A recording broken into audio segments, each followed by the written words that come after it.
Découvrez les archives sonores des sœurs Minocha, une aventure épistolaire pour tous les amoureux de la nature, de l'histoire et des découvertes géographiques.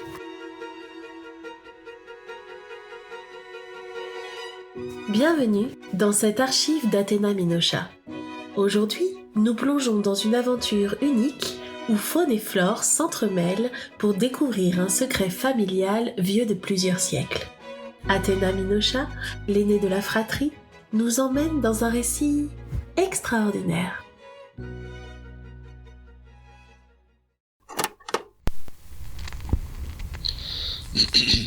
Nous voici donc dans la première archive d'Athéna Minocha.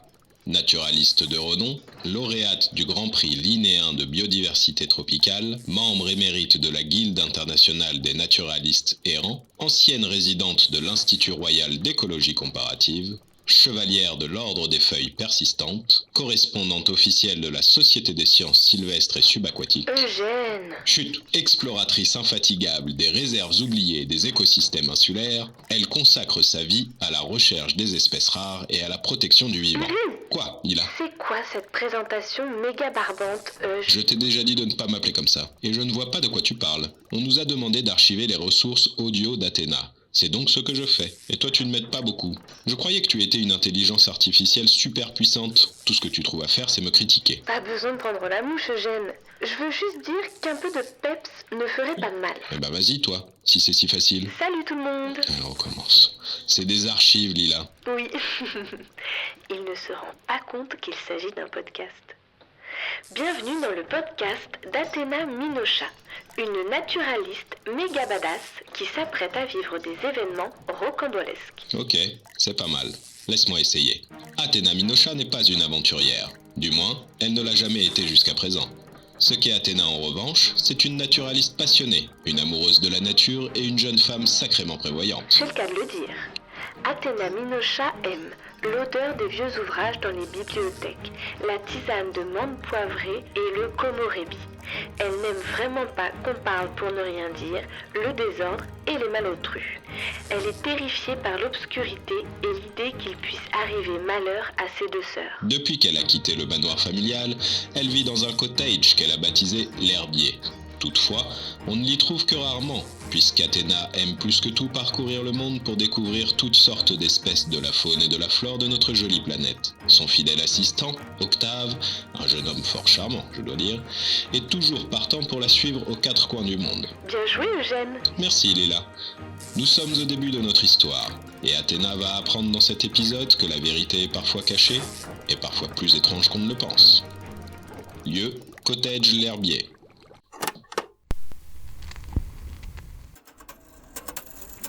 Octave, je ne comprends rien à cette machine.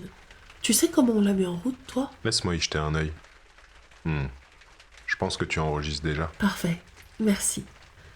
Ici Athéna Minocha, naturaliste, femme de science et de nature et fervente défenseuse de notre chère planète. À la demande de Lila, l'IA de ma petite sœur, et grâce à leur astucieux dispositif d'enregistrement, je vais à partir d'aujourd'hui consigner mes archives sonores afin qu'elles soient triées et conservées au manoir Minocha. Je suis accompagnée d'Octave, mon assistant. Veux-tu te présenter ? Avec plaisir, Athéna. Bonjour. Je m'appelle Octave et je travaille avec mademoiselle Minocha depuis plusieurs années. Je n'ai pas tout à fait compris pourquoi on devait enregistrer des archives pour l'IA de ta sœur. Je vais te faire écouter ce qui s'est passé plus tôt aujourd'hui. Tu vas comprendre. Ma tante Olympe nous a laissé une lettre à chacune et des coffres. Écoute, tu vas voir. Lieu, le manoir Minocha, plus tôt dans la journée. Il y a quelqu'un ? Eugène ? Olympe ? Ouh étrange. Pas même une odeur de biscuit à la cannelle. Athéna, eh bien, te voilà. Bonjour Eugène. Tantôt on m'a demandé de venir. Où est-elle ? Ah, eh bien, c'est, disons, cocasse, vois-tu. Tu vas bien, Eugène ? Tu n'as pas l'air dans ton assiette. Est-ce que tu veux t'asseoir ? Non, je vais bien. Enfin, compte tenu des événements. Mais enfin, Eugène, que se passe-t-il ? Il est arrivé quelque chose à tante Olympe ? Non, enfin, pas que je sache. Comment ça, pas que tu saches ? Hey, ça roule ici ? Ah, salut Circé. Non, apparemment pas. Eugène allait justement m'expliquer ce qui se passe. Ah ouais? Et il se passe quoi, juste Eugène? C'est-à-dire que... Eh bien... Bon, je suis censé attendre que vous soyez là toutes les trois. Ça sent le roussi. On est en retard. J'entends Tiens, ça. voilà Je Perséphone. pense qu'il y aura des biscuits au gingembre. J'espère que oui, tu es grognon quand tu as faim. C'est pas... Ah, Percy, te voilà. Quelle joie de vous revoir, Lila et toi. Nous pouvons commencer. Je ne sais pas comment vous annoncer la nouvelle tendrement. Votre tante Olympe est partie sans prévenir. Une croisière de retraités, apparemment. Elle m'a laissé ses lettres à votre attention. Pardon? Parti sans prévenir? C'est pas du tout dans ses habitudes. Eugène, tu es sûr qu'elle n'a laissé aucune autre consigne? Une croisière? Avec des retraités? Sérieusement? Vous trouvez pas ça bizarre? C'est pas son genre de nous planter comme ça. En plus, Olympe, elle a le mal de mer. Vous pouvez me croire sur parole. Attends, elle a laissé une lettre pour chacune de nous? Pourquoi maintenant? Et qu'est-ce que tout cela signifie? Tout est expliqué dans vos lettres. Et voici des coffres qu'elle m'a demandé de vous remettre. Vous êtes censé les ouvrir une fois rentré chez vous. Je n'en sais pas plus. Prenez le temps de découvrir leur contenu. Mais faites attention. Ces objets semblent anciens et précieux. Je ne les avais jamais vus avant, mais le bois est orné de motifs gravés et semble lourd de secrets. Attention. Et pourquoi tu dis ça comme ça? Ça ressemble à un avertissement, Eugène. De quel secret parles-tu? Non, bien sûr que non. Mais disons que votre tante semblait très préoccupée en me donnant ces instructions. Elle m'a demandé de vous dire que tout cela n'était qu'un début. On ne va rien résoudre en restant ici. Rentrons chez nous et lisons ces lettres tranquillement. Il y a forcément une explication logique au comportement de l'Olympe. Tranquillement? Athéna, on a 3 coffres mystérieux devant nous. Je dis qu'on les ouvre. Maintenant? Allez, qu'est-ce qu'on attend? Peut-être qu'Athéna a raison. C'est pas le genre de choses qu'on peut précipiter. Et si c'était... dangereux? Non, dangereux ou pas, je préfère savoir à quoi on a affaire. Regardez-moi ces beautés. Circé, sois raisonnable s'il te plaît. Commençons par lire la lettre de tante Olympe pour comprendre de quoi il s'agit. On avisera pour les coffres ensuite. Très bien, madame voit de la raison. Lisons nos lettres. Ma douce Athéna, je suis certaine que cette lettre créera chez toi de nombreuses émotions. Tu ressentiras sûrement aussi peut-être un sentiment de trahison en me lisant, et crois bien que j'en suis navrée, ma chérie. Pour commencer, je dois te dire que je suis partie pour plusieurs mois en croisière à travers le monde. J'ai dédié ma vie et ma carrière à toi et tes sœurs. Il est maintenant l'heure pour moi de prendre le temps de découvrir autre chose. En réalité, je suis surtout lasse du poids des secrets. Je pense que tu t'es toujours douté de quelque chose. Plus jeune, tu me posais toujours des tas de questions étranges au sujet de notre famille. La vérité est parfois si laide et si difficile à révéler. Vos parents n'ont pas succombé à un accident de voiture. Vos parents ont été les victimes les plus récentes d'une guerre. Notre famille mène depuis plusieurs siècles maintenant une quête ancestrale, celle de retrouver l'Atlantide. Déception et trahison ont jonché nos routes pendant si longtemps. Méfie-toi de la famille Cassius. Leur nom seul porte en lui le venin des trahisons anciennes. Il rôde dans l'ombre, toujours prêt à frapper là où on s'y attend le moins.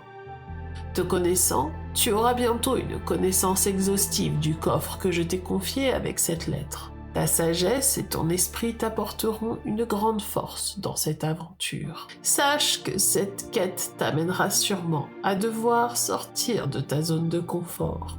N'aie crainte, je connais ton cœur. Tu es une femme forte et intelligente. Aucune épreuve ne te sera insurmontable tant que tu n'oublies pas cela. Je t'embrasse de tout mon cœur. Tante O. Waouh, c'est quoi ce délire, Eugène? Mais enfin, qu'est-ce que c'est que cette histoire? Je pense que c'est un canular. Mes chers, je n'ai pas la moindre idée de ce que contiennent vos lettres. Croyez-moi, cela m'irrite au plus haut point. Mais je n'ai pas d'informations supplémentaires à vous transmettre. On doit démêler ce tissu d'informations. Ça n'a aucun sens. Pourquoi tante Olympe nous aurait caché tout cela? Pourquoi? Rien à faire. Moi, je trouve que c'est limpide, clair comme de l'eau de roche. Une aventure. Wouhou! Moi, je pense que Tante O nous fait une farce. Ce qu'elle a écrit, ça peut pas être vrai. Enfin, Athéna, t'es une scientifique toi aussi. Tu ne crois quand même pas à ces mythes. Peu importe l'Atlantide ou quelle quête farfelue Olympe semble poursuivre. Je veux comprendre où est notre tante. Je suis d'accord avec Circé. Cette histoire de croisière, c'est louche. Bon, c'est pas le tour. Moi je vous dis ciao mes chéris. Mais où vas-tu? On doit ouvrir les coffres. Et on devrait discuter de la santé mentale de tante. Oh. Perséphone, Olympe a toute sa On tête. dirait pas. Je retourne sur l'Aphrodite. Eugène a dit qu'on était censé faire ça chacune dans notre coin. Et de toute façon, si je dois percer un mystère, autant que ce soit dans mon élément, avec l'océan à mes côtés. Et vous devriez en faire autant. Faites pas cette tête. Une aventure, c'est trop chouette. Oh, tu ne changeras jamais, Sissi. Allez, venez là. Faisons un gros câlin de sœur avant que tu ne prennes la poudre d'escampette. Oh oui, câlin de sœur. Ah, j'adore quand elles font ça. Moi aussi. S'il vous plaît, promettez-moi d'être prudente. On ne sait pas vraiment quels sont les tenants et les aboutis. Oh, sois pas rabat-joie, Athéna. L'aventure, c'est l'aventure. Avec mon équipage. On va trouver l'Atlantide. T'inquiète, paupiette. Moi, je risque pas grand-chose. Mais je pense que c'est une blague de toute façon. Lieu, le cottage. Waouh, c'est incroyable cette histoire. Mais tu penses que ta tante dit la vérité? Oh, difficile à dire. Tout ça semble tiré par les cheveux. Olympe a toujours été loufoque, mais jamais je n'ai remis sa parole en doute. Et puis, Et puis quoi? eh bien, j'en ai pas parlé à mes sœurs. Elles étaient trop jeunes. Elles n'ont aucun souvenir, mais je crois que je suis pas si surprise que ça. Comment ça? Bah, quand j'étais enfant, j'ai des souvenirs brumeux de conversations étranges que je pouvais avoir avec mes parents. Je me souviens aussi qu'à la mort de mes parents, quand tante O nous a recueillis, elle était triste, bien évidemment, mais elle semblait aussi avoir peur. Peur? Que veux-tu dire? Je sais pas vraiment, c'est très flou, j'étais très jeune. J'ai l'impression qu'elle regardait derrière son épaule constamment. Elle n'avait pas l'air tranquille. Je pense que j'ai toujours su que quelque chose clochait, qu'un secret était enfoui dans nos gènes. Oh, carrément. C'est quand même délirant cette histoire. Je suis d'accord avec toi. D'ailleurs, Il y a autre chose? pas vraiment, mais si j'en crois mon instinct, cette histoire de lettres et de coffres, c'est une fumisterie. Malgré ses excentricités habituelles, ça ne ressemble pas à Olympe de partir comme ça en nous lâchant une bombe pareille. Je devrais peut-être lui écrire pour obtenir plus de réponses. Qu'en penses-tu? Je pense que tu as raison de suivre ton instinct. Il ne t'a jamais fait défaut jusqu'à présent. Mais comment lui écrire? Tu as une idée d'où elle peut se trouver? Non, mais c'est pas bien compliqué. Il suffit d'être méthodique. Je vais recenser toutes les compagnies de croisière françaises. Ensuite, j'établirai une liste exhaustive des croisières en cours. Puis, je ferai parvenir une copie de ma lettre à chacun des capitaines de bateaux de ces dites croisières. C'est pas la mer à boire, si tu veux mon avis. Il suffit d'un minimum d'organisation et d'un soupçon de persévérance. Ouais, pas la mer à boire, effectivement. Je vois que ton problème de contrôle ne s'arrange pas. Tu dis n'importe quoi. Je veux juste retrouver Olympe, la pousser à me révéler tout ce qu'elle sait, garder mes sœurs à l'abri et tirer au clair cette histoire ridicule d'Atlantide. Bon, et le coffre? Tu l'as ouvert? Pas encore, je voulais l'ouvrir avec toi. Oh, oui, d'accord. Bien sûr, avec plaisir. Il est très beau. Et a l'air très ancien. Tu penses que c'est un objet de famille? Je ne sais pas, je l'avais jamais vu avant. Voyons voir ce qu'il renferme. Waouh, c'est... Une impressionnante collection naturaliste. Apparemment, il s'agit de toutes les recherches naturalistes ou en rapport qu'ont pu effectuer mes ancêtres. Oui, je me souviens de la lettre de ta tante. Toujours aussi attentif. Regardez ces carnets. Ils ont l'air très anciens, non?